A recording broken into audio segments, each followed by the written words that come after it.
بسم اللہ الرحمن الرحیم۔ السلام علیکم۔ اردو برائے جماعت ششم سبق نمبر 16 جائزہ نمبر 2 کی دہرائی کی جائے گی۔ جائزہ نمبر 2 میں جو اسباق شامل ہیں وہ کچھ اس طرح ہیں: نظم ہم ایک ہیں، اشتہارات ضرورت نہیں ہے کہ، سبق یوم دفاع۔ نظم ہم ایک ہیں کہ شاعر کا نام کلیم عثمانی ہے۔ آج کے سبق میں ہم کیا کیا سیکھیں گے؟ مشقی سوالات کا حل، ٹیپ کا مصرع کسے کہتے ہیں، محاورات کا جملوں میں استعمال، متلازم الفاظ، لفظ کی اقسام، مرکزی خیال اور خلاصہ میں فرق، اسماء کی تذکیر و تانیث، اسم معرفہ اور اسم نکرہ۔ سب سے پہلے ہم مشقی سوالات کے حل کی طرف آتے ہیں۔ سوالات کے جوابات آپ کو اس لیے بتائے جا رہے ہیں تاکہ اگر کسی بچے کو کسی سوال کا جواب معلوم نہ ہو تو اس کی رہنمائی ہو سکے۔ نظم ہم ایک ہیں کہ مشقی سوالات کے حل کی طرف آتے ہیں۔ سوال نمبر 1 کچھ اس طرح ہے: سوالات کے مختصر جواب دیں۔ الف، شاعر نے کون سی 2 چیزوں کو سانجھا قرار دیا ہے؟ شاعر نے خوشی اور غم کو سانجھا قرار دیا ہے۔ بند مٹھی سے شاعر کی کیا مراد ہے؟ بند مٹھی سے شاعر کی مراد آپس کا اتفاق اور اتحاد ہے۔ جیم، پاک وطن کی عزت کتنی پیاری ہے؟ پاک وطن کی عزت ہمیں اپنی جان سے پیاری ہے۔ اب ہم سبق اشتہارات ضرورت نہیں ہے کہ مشقی سوالات کی طرف آتے ہیں۔ الف، میر صاحب کے نوکر میں کیا خوبی تھی؟ میر صاحب کا نوکر دور اندیش تھا۔ بزرگ نے اپنے نوکر کو کیا لینے بھیجا تھا؟ بزرگ نے اپنے نوکر کو ٹیکسی لینے بھیجا تھا۔ جیم، آقا پر کس چیز کا حملہ ہوا؟ آقا پر بخار کا حملہ ہوا۔ دال، سبق میں موجود اشتہارات کے عنوانات کیا ہیں؟ سبق میں موجود اشتہارات کے عنوانات کچھ اس طرح ہیں: کرائے کے لیے خالی نہیں ہے، اطلاع عام، ضرورت نہیں ہے، عدم ضرورت رشتہ اور داخلے جاری نہ رکھیے۔ اطلاع عام میں کریانہ مرچنٹ کا نام کیا تھا؟ اطلاع عام میں کریانہ مرچنٹ کا نام راکم محمد دین تھا۔ عدم ضرورت رشتہ کا کیا مطلب ہے؟ عدم ضرورت رشتہ کا مطلب ہے رشتے کی ضرورت نہیں ہے۔ پنجابی نوجوان کو رشتے کی ضرورت کیوں نہ تھی؟ کیونکہ لڑکا پہلے سے شادی شدہ ہے۔ کس شہر کے کالج داخلے کے لیے اشتہار دے رہے تھے؟ کراچی شہر کے کالج داخلے کے لیے اشتہار دے رہے تھے۔ اب ہم آتے ہیں سبق یوم دفاع کی طرف۔ یوم دفاع کیوں منایا جاتا ہے؟ یوم دفاع پاکستانی فوج کے کارناموں کی یاد تازہ کرنے کے لیے منایا جاتا ہے۔ لاہور میں یوم دفاع کی تقریب کہاں منعقد ہوتی ہے؟ لاہور میں یوم دفاع کی تقریب فورٹریس اسٹیڈیم میں منعقد ہوتی ہے۔ فضا کس چیز سے گونج رہی تھی؟ فضا ترانوں سے گونج رہی تھی۔ تقریب کا باقاعدہ آغاز کیسے ہوا؟ تقریب کا باقاعدہ آغاز تلاوت قرآن پاک سے ہوا۔ ناظرین نے فوجی جوانوں کو کس طرح داد تحسین دی؟ ناظرین نے تالیاں بجا کر فوجی جوانوں کو داد تحسین پیش کیا۔ ٹیپ کا مصرع کسے کہتے ہیں؟ ایسا مصرع جو نظم کے ہر بند کے آخر پر دہرایا جائے اسے ٹیپ کا مصرع کہتے ہیں۔ تو پیارے طلبہ، نظم ہم ایک ہیں میں ٹیپ کا مصرع کون سا ہوگا؟ اس پرچم کے سائے تلے ہم ایک ہیں، ہم ایک ہیں۔ محاورات کا جملوں میں استعمال۔ محاورہ کے متعلق میں آپ کو بتا چکی ہوں، 2 یا 2 سے زیادہ الفاظ کا ایسا مجموعہ جو اپنے غیر حقیقی معنوں میں استعمال ہوتا ہے اسے ہم محاورہ کہتے ہیں۔ تو یہاں پر آپ کے اسباق میں محاورات دیے گئے ہیں جن کو آپ نے جملوں میں استعمال کرنا ہے۔ میں آپ کو ان محاورات کا مفہوم بتا دوں گی تاکہ آپ کو جملے بنانے میں کوئی دقت درپیش نہ ہو۔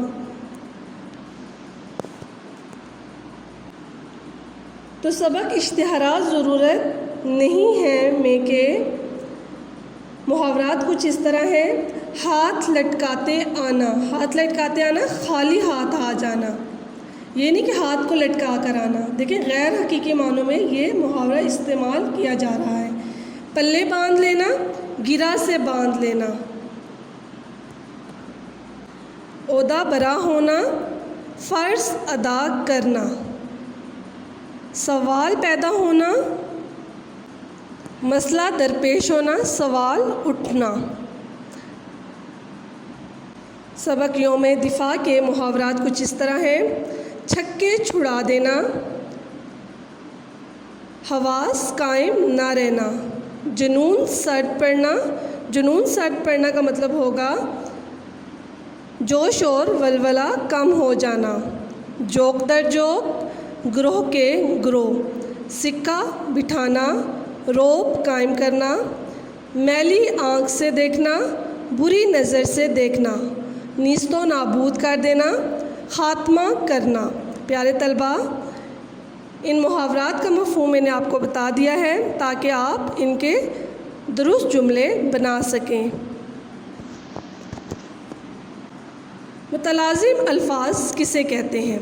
جیسا کہ آپ کے اسیسمنٹ نمبر 1 میں بھی متلازم الفاظ آئے تھے، لیکن بہت سے طلبہ اس سوال کو سمجھ نہ پائے اور انہوں نے اس کے جوابات غلط تحریر کیے۔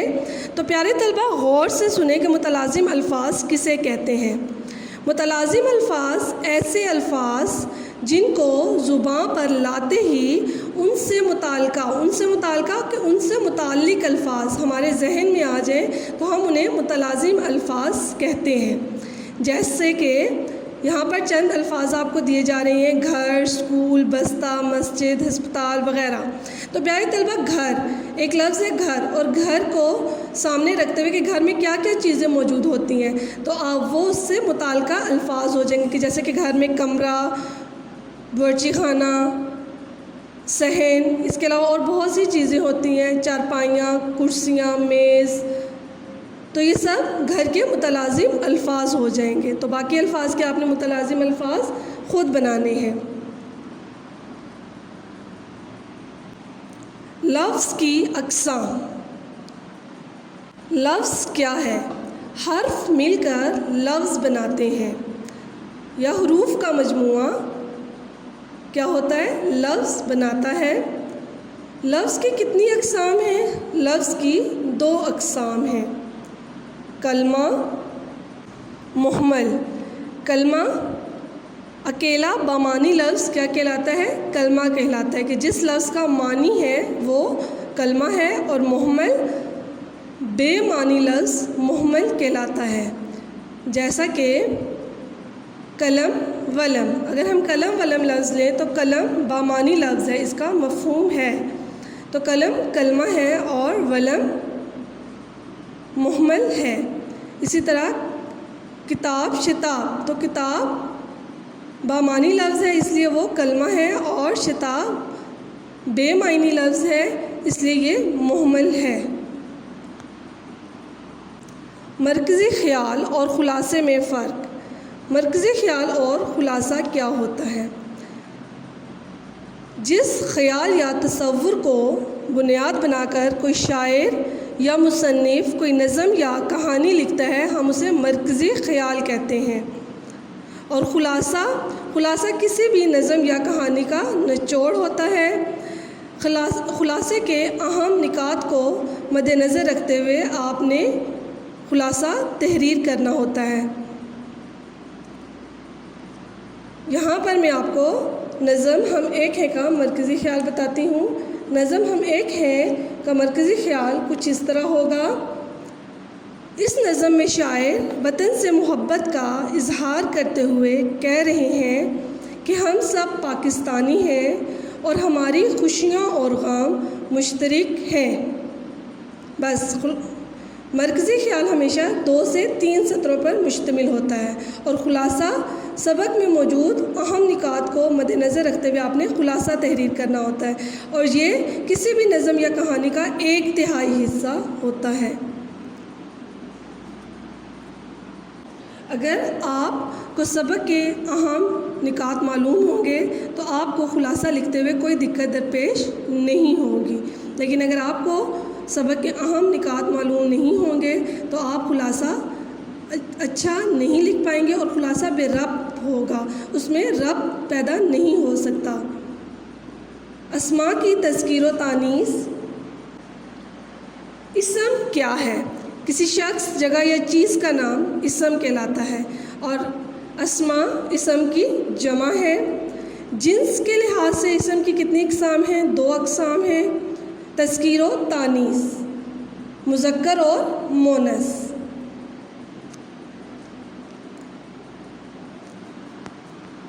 اس لیے جملہ بناتے وقت اس بات کا خیال رکھنا چاہیے کہ جو اسم مذکر ہوں گے ان کا فعل بھی مذکر ہوگا اور جو اسم مؤنث ہوں گے تو ان کا فعل بھی مؤنث ہوگا۔ یہاں پر میں آپ کو 2 جملے بتا رہی ہوں۔ میں نے اخبار پڑھا۔ اب اخبار پڑھی نہیں جا سکتی، اگر یہاں لکھا ہوتا میں نے اخبار پڑھی تو یہ غلط ہوتا۔ میں نے اخبار پڑھا تو یہ جملہ درست ہے۔ اگر اخبار اسم مذکر ہے تو اس کا فعل بھی مذکر ہی ہوگا۔ ہم نے روٹی کھائی، اگر یہاں پر جملے میں لکھا جاتا ہم نے روٹی کھایا تو جملہ غلط ہوتا۔ روٹی مؤنث ہے تو اس کا فعل بھی مؤنث ہوگا۔ یہاں پر صفحہ نمبر 26 اور 27 پر آپ کو چند جملے دیے گئے ہیں، آپ نے ان کی تذکیر و تانیث کرنی ہے اور جو جملہ تذکیر و تانیث کے لحاظ سے غلط ہے اس کو درست کرنا ہے۔ اس میں معرفہ اور اس میں نکرہ کیا ہے؟ اس سے پہلے بھی ہم کئی بار اس کے متعلق پڑھ چکے ہیں، لیکن ایک دفعہ دوبارہ دہرا دیتے ہیں۔ اس میں معرفہ اسم کے متعلق میں آپ کو بتا چکی ہوں کہ کسی شخص، جگہ یا چیز کا نام اسم کہلاتا ہے، تو اسم کو 2 حصوں میں تقسیم کیا گیا ہے۔ خاص شخص، جگہ یا چیز کو ہم اس میں معرفہ کہہ دیں گے اور عام شخص، جگہ یا چیز کا نام اس میں نکرہ کہلائے گا۔ جیسے کہ اگر ہم دریا کہیں گے تو دریا کوئی بھی دریا ہو سکتا ہے، تو یہ اس میں نکرہ ہے، لیکن اگر ہم کہیں گے دریائے جہلم تو پھر یہ کیا ہے؟ اس میں معرفہ ہو جائے گا۔ اگر ہم کہیں گے پہاڑ تو پہاڑ کوئی بھی پہاڑ ہو سکتا ہے، تو اس لیے اس میں نکرہ ہوگا۔ لیکن اگر ہم کہیں گے کوہ ہمالیہ تو کوہ ہمالیہ خاص پہاڑ ہے، تو اس لیے یہ اس میں معرفہ ہو جائے گا۔ کتاب کوئی بھی کتاب ہوگی تو اس میں نکرہ ہوگا، اور اگر ہم کہیں گے قرآن پاک، بانگ درا وغیرہ تو یہ اس میں معرفہ ہو جائے گا۔ پیارے طلبہ، ان اسباق میں موجود چند اہم چیزوں کو ہم نے دہرایا ہے۔ باقی اسباق میں موجود غلط فقرات کی درست جواب کی نشاندہی، واحد جمع مذکر مؤنث متضاد الفاظ، ان سب کے جوابات آپ کو پڑھائے گئے اسباق میں بتائے گئے تھے۔ آپ نے ان سب چیزوں کو دہرانا ہے۔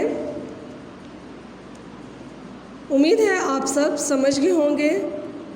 اگر پھر بھی آپ کو کوئی چیز سمجھ نہ آئے تو آپ مجھ سے دوبارہ پوچھ سکتے ہیں۔ شکریہ۔ خدا آپ کا حامی و ناصر ہو۔ اللہ حافظ۔